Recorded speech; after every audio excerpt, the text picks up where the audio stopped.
ಹೊಳೆನರಸೀಪುರ ತಾಲೂಕಿನ ಹಳ್ಳಿ ಮೈಸೂರಿನಲ್ಲಿ ಮುಖ್ಯಮಂತ್ರಿ ಸಿದ್ದರಾಮಯ್ಯನವರ ಅಭಿಮಾನಿಗಳು ಹಾಗೂ ಕಾಂಗ್ರೆಸ್ ಮುಖಂಡರು ರಾಜ್ಯಪಾಲರ ಧೋರಣೆ ಖಂಡಿಸಿ ಪ್ರತಿಭಟನಾ ಮೆರವಣಿಗೆ ಆಯೋಜನೆ ಮಾಡಿದ್ದರು.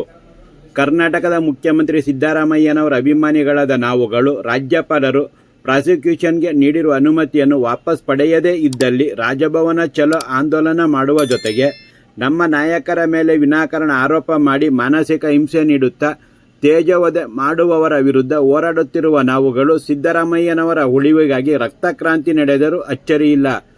ನಾವು ಯಾವ ಹೋರಾಟಕ್ಕೂ ಸಿದ್ಧವೆಂದು ಕಾಂಗ್ರೆಸ್ ಮುಖಂಡ ಶ್ರೀಧರ್ ಗೌಡ ಎಚ್ಚರಿಸಿದರು. ಪ್ರತಿಭಟನಾ ಮೆರವಣಿಗೆಗೆ ಚಾಲನೆ ನೀಡಿ ಮಾತನಾಡಿದ ಅವರು, ಮುಖ್ಯಮಂತ್ರಿ ಸಿದ್ದರಾಮಯ್ಯನವರ ಅಭಿಮಾನಿಗಳಾದ ನಾವುಗಳು ಬಿಜೆಪಿಯ ಕೈಗೊಂಬೆಯಂತೆ ವರ್ತಿಸುತ್ತಿರುವ ರಾಜ್ಯಪಾಲರ ವರ್ತನೆಯನ್ನು ಉಗ್ರವಾಗಿ ಖಂಡಿಸುವ ಜೊತೆಗೆ ಅವರ ರಾಜೀನಾಮೆಗೆ ಒತ್ತಾಯ ಮಾಡುತ್ತೇವೆ. ಬಡವರ ಬಂಧು ಹಸಿದವರಿಗೆ ಅನ್ನಭಾಗ್ಯ ಯೋಜನೆ ಮೂಲಕ ಹಸಿವನ್ನು ನೀಗಿಸಿದ ಸಿದ್ದರಾಮಯ್ಯನವರ ಅಭಿವೃದ್ಧಿ ಸಹಿಸದೆ ಅವರ ವಿರುದ್ಧ ವ್ಯವಸ್ಥಿತವಾಗಿ ಪಿತೂರಿ ರೂಪಿಸಿದ್ದಾರೆ. ಇಂದು ಪ್ರಾರಂಭ ಮಾಡಿರುವ ಪ್ರತಿಭಟನೆಯು ಪ್ರತಿನಿತ್ಯ ನಡೆಯಲಿದ್ದು, ಸೋಮವಾರ ಹಾಸನದಲ್ಲಿ ಕಾಂಗ್ರೆಸ್ ಪಕ್ಷದ ನಿರ್ದೇಶನದಂತೆ ಹಾಗೂ ಶಾಸಕ ಶಿವಲಿಂಗೇಗೌಡರು ಈಗಾಗಲೇ ಬೃಹತ್ ಮಟ್ಟದ ಹೋರಾಟಕ್ಕೆ ಕರೆ ಕೊಟ್ಟಿರುವಂತೆ ಹೆಚ್ಚಿನ ಸಂಖ್ಯೆಯಲ್ಲಿ ಕಾಂಗ್ರೆಸ್ ಕಾರ್ಯಕರ್ತರು ಹಾಗೂ ಅಭಿಮಾನಿಗಳು ಭಾಗಿಯಾಗಿ ಬೃಹತ್ ಮಟ್ಟದಲ್ಲಿ ಪ್ರತಿಭಟನೆ ನಡೆಸುತ್ತೇವೆ ಎಂದರು.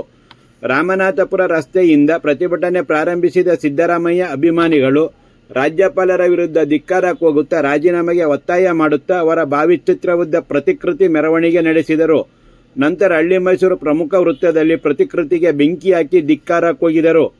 ಪ್ರತಿಭಟನೆಯಲ್ಲಿ ಸಮಾಜ ಸೇವಕರಾದ ದಿವಾಕರ್ ಗೌಡ ಹಾಗೂ ಅನಿಲ್ ಕುಮಾರ್, ಹಳ್ಳಿ ಮೈಸೂರು ಹೋಬಳಿ ಕುರುಬರ ಸಂಘದ ಅಧ್ಯಕ್ಷ ಪುಟ್ಟೇಗೌಡ, ಮುಖಂಡರಾದ ಕೃಷ್ಣೇಗೌಡ, ಬಾಗಿವಾಳು ಮಂಜೇಗೌಡ, ಮಲ್ಲಪ್ಪನಹಳ್ಳಿ ಮೋಹನ, ತಾತನಹಳ್ಳಿ ಗ್ರಾಮ ಪಂಚಾಯಿತಿ ಮಾಜಿ ಅಧ್ಯಕ್ಷ ಹೇಮಂತಗೌಡ, ಜಿಲ್ಲಾ ಪಂಚಾಯತ್ ಮಾಜಿ ಸದಸ್ಯ ಪ್ರಸನ್ನ, ಅರಕಲಗೂಡು ಬ್ಲಾಕ್ ಕಾಂಗ್ರೆಸ್ ಅಧ್ಯಕ್ಷ ಪ್ರಸನ್ನ, ಜಿಲ್ಲಾ ಕುರುಬರ ಸಂಘದ ಉಪಾಧ್ಯಕ್ಷ ಗಣಪ, ಪುಟ್ಟಯ್ಯ, ತಿಪ್ಪೇಸ್ವಾಮಿ, ಬಾಲು, ಲೋಕೇಶ್, ಚಿಕ್ಕೇಗೌಡ, ಭರತ್, ರಾಜೇಶ್, ಮಂಜೇಗೌಡ, ಧರ್ಮಪಾಲ್, ಮಂಜು, ಗಣೇಶ್, ಯೋಗೇಶ್, ಅನಿಲ್, ಪ್ರದೀಪ್ ಹಾಗೂ ಇತರರು ಭಾಗವಹಿಸಿದ್ದರು.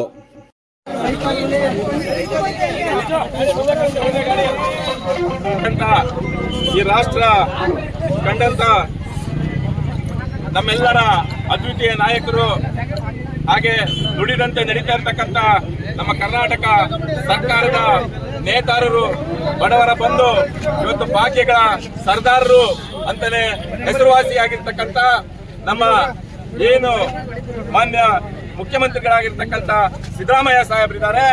ಅವರ ಮೇಲೆ ಇವತ್ತು ನಮ್ಮ ಬಿಜೆಪಿ ಸರ್ಕಾರ ಹಾಗೂ ಬಿಜೆಪಿಯ ಕೇಂದ್ರದ ಸರ್ಕಾರ ಹಾಗೂ ಜೆಡಿಎಸ್ ಪಕ್ಷದ ಒಂದು ಒತ್ತಡಕ್ಕೆ ಮಣಿದು ಏನು ಬಿಜೆಪಿಯ ಕೈಗೊಂಬೆಯಾಗಿ ಇವತ್ತು ನಮ್ಮ ಏನು ಮಾನ್ಯ ರಾಜ್ಯಪಾಲರು ಮಾನ್ಯ ಸಿದ್ದರಾಮಯ್ಯರವರ ಮೇಲೆ ಸಂಬಂಧ ಪಡೆದ ಇರತಕ್ಕಂಥ ಏನು ಮೂಲ ಪ್ರಕರಣದಲ್ಲಿ ಪ್ರಾಸಿಕ್ಯೂಷನ್ ನಡೆಸಲಿಕ್ಕೆ, ತನಿಖೆ ನಡೆಸಲಿಕ್ಕೆ ಅನುಮತಿಯನ್ನ ಕೊಟ್ಟಿದ್ದಾರೆ. ಇದು ಕಾನೂನು ಬಾಹಿರವಾಗಿರ್ತಕ್ಕಂಥದ್ದು. ಇದನ್ನ ಖಂಡಿಸಿ ಇವತ್ತು ನಮ್ಮ ಅರಕಲಗೂಡು ವಿಧಾನಸಭಾ ಕ್ಷೇತ್ರದ ಹಳ್ಳಿ ಮೈಸೂರಿನಿಂದ ಇವತ್ತು ನಾವು ಪ್ರತಿಭಟನೆಯನ್ನ ಪ್ರಾರಂಭ ಮಾಡಿದ್ದೀವಿ. ಇದು ನಿಲ್ತಕ್ಕಂಥದ್ದಲ್ಲ, ಪ್ರತಿ ದಿನ ಕೂಡ ಪ್ರತಿ ಹೋಬಳಿನಲ್ಲಿ ಹಳ್ಳಿನಲ್ಲೂ ಕೂಡ ನಡೀತಕ್ಕಂತಹ ಒಂದು ಪ್ರತಿಭಟನೆ. ಜೊತೆಗೆ ಇವತ್ತು ನಾವು ಎಚ್ಚರಿಕೆಯನ್ನ ಕೊಡ್ತಾ ಇದ್ದೀವಿ. ಕೂಡಲೇ ನಮ್ಮ ಏನು ಬಿಜೆಪಿ ಸರ್ಕಾರದ ಇವತ್ತು ಕೈಗೊಂಬೆಯಾಗಿ ಈ ನೆಲದ ಕಾನೂನಿಗೆ ಗೌರವವನ್ನ ಕೊಡದೆ ಸಿದ್ದರಾಮಯ್ಯವರ ವಿರುದ್ಧ ಷಡ್ಯಂತ್ರವನ್ನ ಮಾಡ್ತಾ ಇರ್ತಕ್ಕಂಥವ್ರಿಗೆ ಪ್ರೋತ್ಸಾಹವನ್ನ ಕೊಡ್ತಾ ಇದ್ದಾರೆ ರಾಜ್ಯಪಾಲರು. ಅವರು ಕೂಡಲೇ ರಾಜೀನಾಮೆಯನ್ನ ಕೊಡಲೇಬೇಕು. ಅವರ ರಾಜೀನಾಮೆ ಕೊಡೋ ತನಕ ಕೂಡ ನಾವು ರಾಜ್ಯಪಾಲರ ರಾಜೀನಾಮೆಗೆ ಆಗ್ರಹಿಸಿ ಈ ಒಂದು ಪ್ರತಿಭಟನೆಯನ್ನ ಇವತ್ತು ನಾವು ಹಮ್ಮಿಕೊಂಡಿದ್ದೀವಿ. ಅಲ್ಲಿವರೆಗೂ ಕೂಡ ನಾವು ಬಿಡೋದಿಲ್ಲ ಅಂತಕ್ಕಂಥ ಮಾತನ್ನ ಈ ಸಂದರ್ಭದಲ್ಲಿ ಹೇಳ್ತಾ, ನಾಳೆ ಕೂಡ ನಮ್ಮ ಹಾಸನದಲ್ಲಿ ಬೃಹತ್ ಪ್ರತಿಭಟನೆಯನ್ನ ಜಿಲ್ಲಾ ಕೇಂದ್ರದಲ್ಲಿ ಹಮ್ಮಿಕೊಂಡಿದ್ದೀವಿ. ಇದು ಹೀಗೆ ಪ್ರತಿ ದಿನ ಕೂಡ ಮುಂದುವರಿತದೆ. ಇವರು ಪ್ರಾಸಿಕ್ಯೂಷನ್ ಅನ್ನ ವಾಪಸ್ ತಗೊಳ್ಳದೆ ಹೋದ್ರೆ ನಾವು ಹಳ್ಳಿ ಮೈಸೂರಿನ ಏನು ಕಾರ್ಯಕರ್ತ ಬಂಧುಗಳಿದ್ದೀವಿ, ಸಿದ್ದರಾಮಯ್ಯ ಸಾಹೇಬರ ಅಭಿಮಾನಿಗಳು ನಾವೇನಿದ್ದೀವಿ, ನಾವೆಲ್ಲರೂ ಕೂಡ ರಾಜಭವನಕ್ಕೆ ಮುತ್ತಿಗೆ ಹಾಕ್ತಕ್ಕಂತ ಕೆಲಸವನ್ನು ಕೂಡ ರಾಜಭವನ್ ಚಲೋ ಯಾತ್ರೆಯನ್ನ ಪ್ರಾರಂಭ ಮಾಡ್ತೀವಿ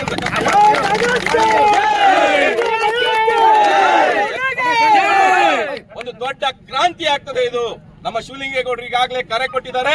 ಇದು ಮುಂದೆ ರಕ್ತ ಕ್ರಾಂತಿ ಆದ್ರೂ ಆಗ್ಬಹುದು. ಸಿದ್ದರಾಮಯ್ಯ ಸಾಹೇಬರನ್ನು ಉಳಿಸ್ಕೊಳ್ಳಿಕ್ಕಾಗಿ ನಾವು ಯಾವ ಹೋರಾಟಕ್ಕೂ ಬೇಕಾರ ಸಿದ್ಧರಿದ್ದೀವಿ ಅಂತಕ್ಕಂಥ ಮಾತನ್ನ ಈ ಸಂದರ್ಭದಲ್ಲಿ ನಾನು ಹೇಳಲಿಕ್ಕೆ ಬಯಸ್ತಾ ಇದ್ದೀನಿ. ಇದನ್ನ ಹೇಳ್ತಾ ಇವಾಗ ನಾವು ಈ ಒಂದು ಪ್ರತಿಭಟನಾ ಯಾತ್ರೆಯನ್ನ ಪ್ರಾರಂಭ ಮಾಡ್ತಾ ಇದ್ದೀವಿ. ಜೈ ಸಿದ್ದರಾಮಯ್ಯ.